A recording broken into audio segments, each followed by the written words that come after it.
वचन को आज हम सुनेंगे और इस वचन को जब हम सुनेंगे उसके बाद हम ऑफरिंग को लेंगे। आज ये इम्पॉर्टेंट जगह के ऊपर आज मैं हूँ, प्रेयर माउंटेन के ऊपर आज मैं हूँ और प्रार्थना कर रहा हूँ पास्टर्स मीटिंग के लिए। और परमेश्वर का आत्मा जो मैसेज पिछले 2 क्रूसेड से दे रहा है, जो मैसेज बेदारी का है, जो मैसेज परमेश्वर की सामर्थ का है, जो मैसेज परमेश्वर जो आप लोगों की ज़िंदगियों में कार्य करना चाहता है, वो मैसेज जो लगातार परमेश्वर की आत्मा से हमें मिल रहा है। और मैं ये देख रहा हूँ कि परमेश्वर आने वाले समय में नई जनरेशन को तैयार कर रहा है और जो पास्टर्स ऑलरेडी हमारे बीच में हैं, जो ऑलरेडी सेवा कर रहे हैं दुनिया में अलग अलग जगह के ऊपर, उनको परमेश्वर अपनी सामर्थ और अपनी कुव्वत और अपनी ग्रेस से भर रहा है। और मैं आप देखो, आप नोटिस करेंगे शैतान के जो अटैक्स हैं, जो शैतान के जो योजनाएं हैं क्रिश्चियंस के लिए, क्रिश्चियंस मिशनरीज़ के लिए, लोगों के लिए, चर्चिस के लिए, आप अलग अलग न्यूज़ रोज़ सुनते हैं। आपको लगता है कि परमेश्वर इसको जानता नहीं, क्या आपको लगता है कि ये सब कुछ शैतान कर रहा है और परमेश्वर का इस पर कोई कंट्रोल नहीं है? वचन कहता है कि मिस्र के समय में जब इजराइलियों पर जुल्म किया गया, जितना जितना उन्हें दुख देते गए उतना उतना वो बढ़ते और सामर्थी होते चले गए। मैं आपको स्पिरिट में बता रहा हूँ, अभी 2-3-4 दिन के बाद संडे में आपके बीच में हूँगा खामप्या चर्च में। मैं अपनी प्रार्थना को कल और परसों पूरा कर लूँगा और जो पास्टर सेमिनार होगा, जो खुदावंद का आत्मा संतों और सेवकों के बीच में जो काम करने जा रहा है वो मार्वलस है। जो मैसेज परमेश्वर से आ रहा है कि परमेश्वर एम्पावर करेगा अपने लोगों को। और याद रखना, जो परसिक्यूशंस, जो सताव आप लोग सह रहे हैं, जो अलग अलग स्टेट्स में लोग सह रहे हैं, आप एक बड़ी बेदारी और बड़े परमेश्वर के काम को देखने वाले हैं। एक बड़ा परमेश्वर का हाथ आप देखने वाले हैं। आपको घबराने की ज़रूरत नहीं है, आपको आनंदित रहने की ज़रूरत है, क्योंकि शैतान जो है तिल मिलाया हुआ, घबराया हुआ, उसे दिख रहा है कि जो उसका राज्य था वो उसके हाथों से निकलता जा रहा है। और परमेश्वर का राज्य जो किसी धर्म को स्थापित करने नहीं, जो धर्म परिवर्तन करने नहीं, जो जीवन परिवर्तन करने आया, जो आत्मिक राज्य परमेश्वर स्थापित करने आया, शैतान को दिख रहा है कि वो राज्य स्थापित हो रहा है। आज जो लोग सेवा में हैं, जो लोग पास्टर्स हैं, जो लोग परमेश्वर का कार्य करते हैं, परमेश्वर का आत्मा आपसे बात कर रहा है। आज इस पवित्र हुजूरी में, इस अनॉइंटेड प्लेस से आज मैं आपको वेरी इंपॉर्टेंट मैसेज देकर और फिर मैं आपके लिए प्रार्थना करने वाला हूँ।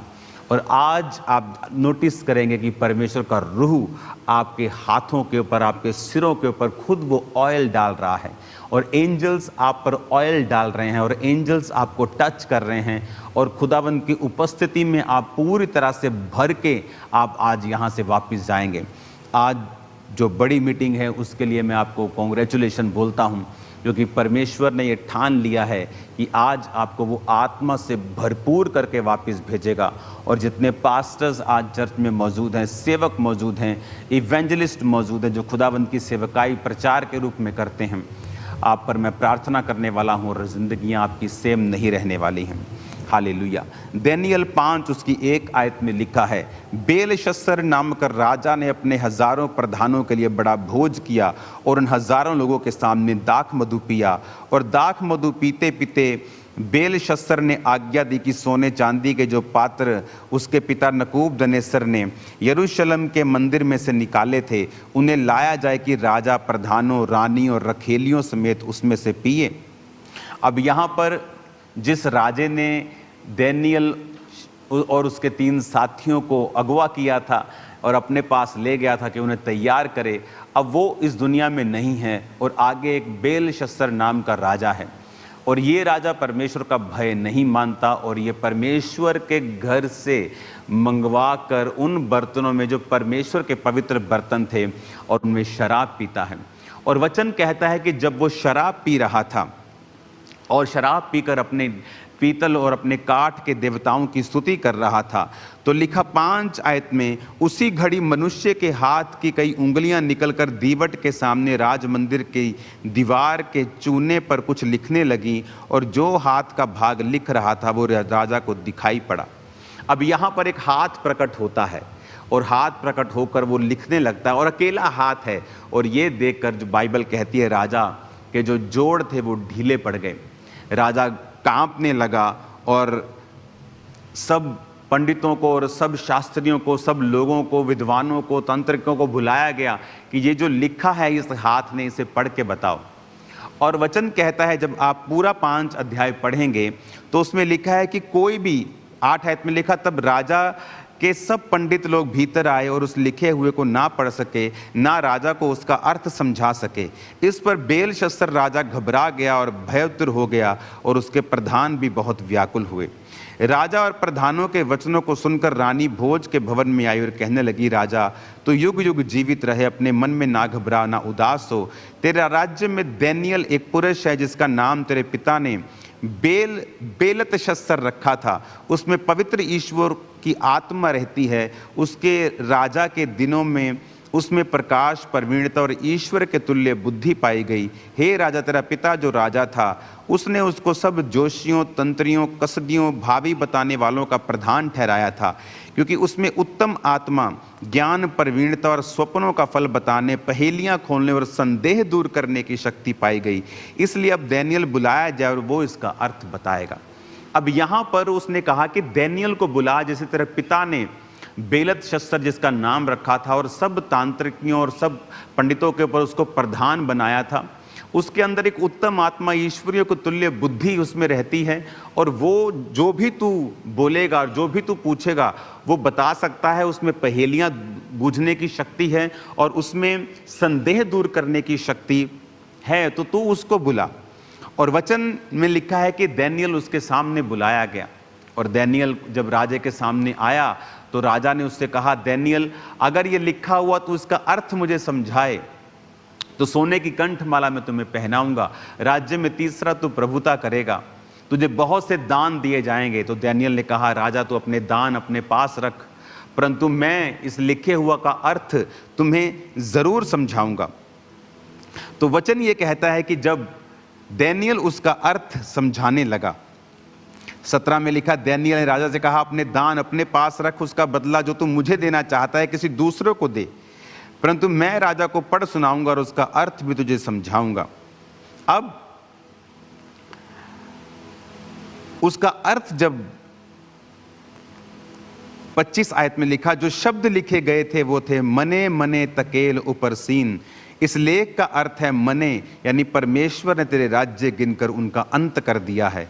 तकेल, तू तराजू में तोला गया और हल्का पाया गया है। परेस, तेरा राज्य बांटकर मादी और फारसियों को दिया गया है।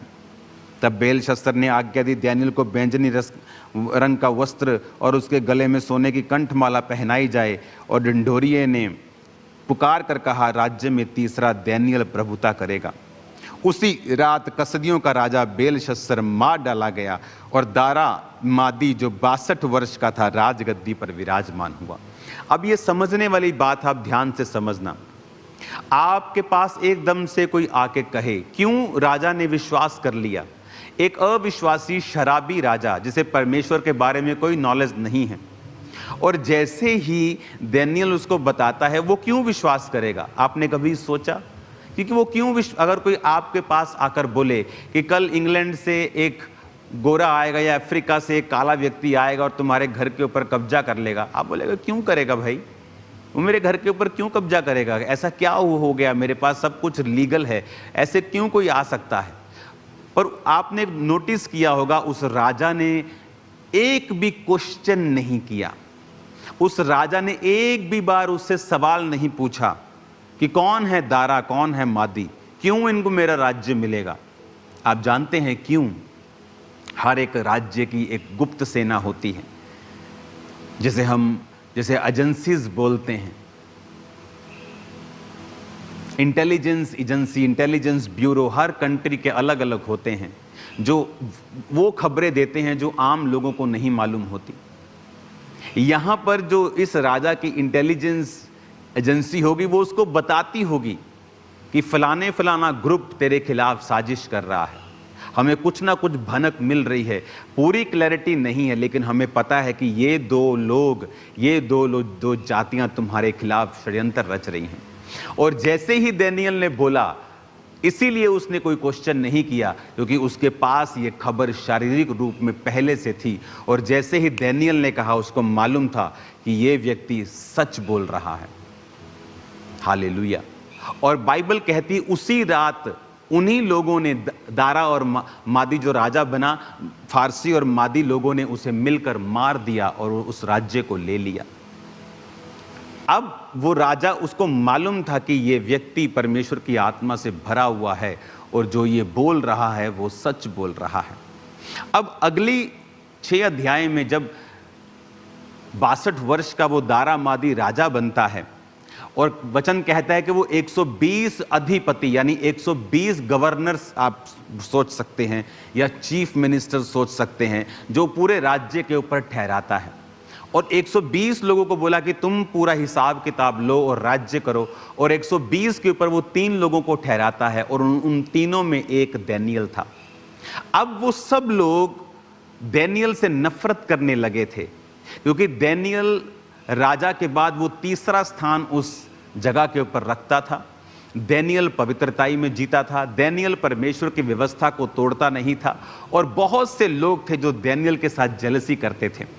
जब आप परमेश्वर का सही काम करते हैं तो बहुत से लोग आपके खिलाफ उठेंगे, बहुत से लोग आपको जेलसी करेंगे, बहुत से लोग ढूंढेंगे कि किस तरह से आपको डाउन किया जाए। अब यहां पर भी जब अध्याय 6 आप पढ़ते हैं तो लिखा कि 4 आयत में, अध्यक्ष और अधिपति राज कार्य के विषय में दानियेल के विरुद्ध दोष ढूंढने लगे, परंतु वह विश्वास योग्य था, इसलिए कोई भूल दोष नहीं निकला और ना ही कोई अपराध या दोष वो उसमें पा सके। अब वो कोई दोष उसमें नहीं पा सके। अब दानियेल वो व्यक्ति है जो परमेश्वर के छोटे से छोटे वचन को पूरा कर रहा है। और धीरे धीरे जब आप परमेश्वर के संग चलते हैं और छोटे से छोटे वचन को आप मानते हैं, आप छोटे से छोटे वचन पर यकीन करते हैं, आप वचन के ऊपर पूरी तरह से चलते हैं। आज बहुत से पास्टर सेवकाइयों में स्ट्रगल करते हैं, लेकिन क्या आप पवित्रताई में हैं? अगर आप सोचें, क्या आप पवित्रताई में स्ट्रगल कर रहे हैं? वो स्ट्रगल ही है जो आपको ग्रो नहीं करने देता। जब आप स्ट्रगल फ्री हो जाते हैं, जब आप पाप से रहित हो जाते हैं, तब आप एक्चुअल में ग्रो करते हैं और परमेश्वर का रूह आपकी जिंदगियों से कार्य करता है। अब यहां पर दानियेल जो था, वो उसके विषय में कोई दोष वो ढूंढ नहीं पाए।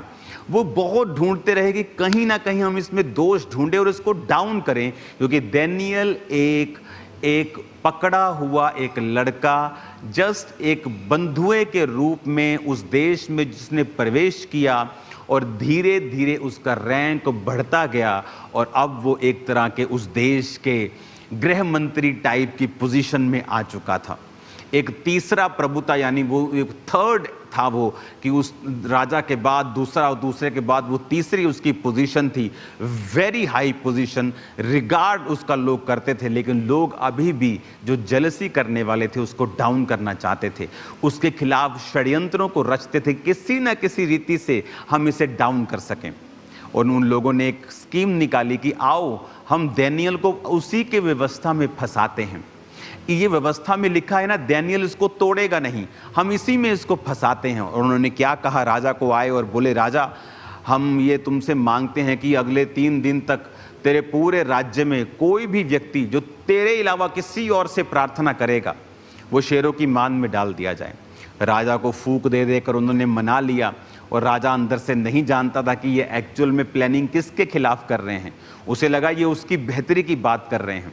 और वचन में लिखा है, जब उसने हस्ताक्षर कर दिए और उस चिट्ठी पे साइन कर दिया, तो 10 आयत में लिखा है, जब दानियेल को मालूम हुआ कि उस पत्र पर हस्ताक्षर किया गया है, तब वो अपने घर में गया, जिसकी उपरोठी कोठड़ी की खिड़कियां यरूशलेम की ओर खुली रहती थी। वह अपनी रीति के अनुसार जैसा दिन में 3 बार परमेश्वर के सामने घुटने टेककर प्रार्थना और धन्यवाद करता था, वैसा ही तब भी करता रहा। अब यहां पर वो वैसा ही थैंक्स करता रहा जैसा वो पहले प्रार्थना करता था। उसने अपनी प्रेयर को चेंज नहीं किया। उसे मालूम था कि उस पत्र के ऊपर हस्ताक्षर कर दिए गए। और वो साइन हो चुके हैं कि जो कोई राजा के अलावा किसी और देवता से प्रार्थना करेगा वो शेरों की मांद में डाल दिया जाएगा। अब दानियेल फिर उसी परीक्षा में दोबारा फंस गया है, जिस परीक्षा में वो अपने बचपन में फंसा था कि या तो मुझे वर्ड देखना है और अपनी जान से हाथ धोना है, या तो मुझे परमेश्वर के वचन को पूरा करना है, और या उसके सामने, शैतान के सामने सरेंडर कर देना है।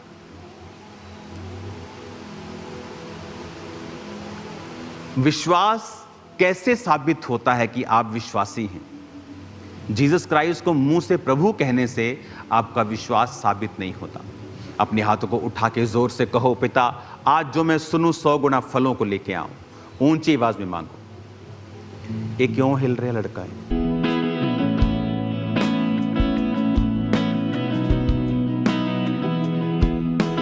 अब यहां पर दानियेल के सामने फिर वही सिचुएशन है। मैं महसूस कर सकता हूं जो सिचुएशन 2004 और 5 पे मेरी जिंदगी में रही और मैंने फास्टिंग के साथ उसे परमेश्वर के ग्रेस से हैंडल किया। 20 साल बाद फिर वही पोजीशन को मैंने देखा अपनी लाइफ में, और फिर परमेश्वर ने मुझे उससे निकाला। और ये दानियेल के साथ फिर दोबारा हो रहा है।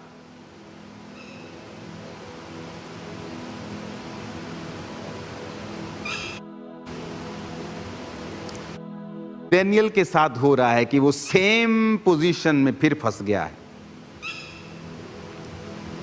कि अब वही स्टैंड उसे फिर से लेना है कि क्या मैं मौत को चुनूं या वर्ड को पूरा करूं। बात ये नहीं है कि वो कमरा बंद करके प्रार्थना कर सकता है, लेकिन ये डिक्लेरेशन थी कि अगर मैं अपने यहोवा से प्रार्थना नहीं कर रहा हूं तो इसका मतलब मैं किसी और से प्रार्थना कर रहा हूं। तो परमेश्वर ने कहा अगर तुम पब्लिकली मेरा डिक्लेरेशन नहीं कर सकते हो तो मैं भी पब्लिकली तुम्हें एक्सेप्ट नहीं कर सकता हूं। अगर पब्लिकली तुम मुझसे शर्म खाओगे तो मुझे भी शर्म आएगी। जीसस ने कहा मुझे भी शर्म आएगी तुम्हें अपना कहने से स्वर्गदूतों के सामने। जब तू बोलेगा प्रभु प्रभु तो मुझे भी शर्म आएगी कि मुझे अंदर से शर्म लगेगी कि मैं तुम्हें अपना कैसे कहूं। अब यहां पर दानियेल फैसला करता है कि मैं वही करूंगा जो बाइबल कहती है। जिस विश्वास के कारण आप अपने मसीह के पहले दिनों में छुड़ाए गए, जब फिर से आप पर मुसीबत आई, क्या आप फिर नहीं छुड़ाए जाएंगे?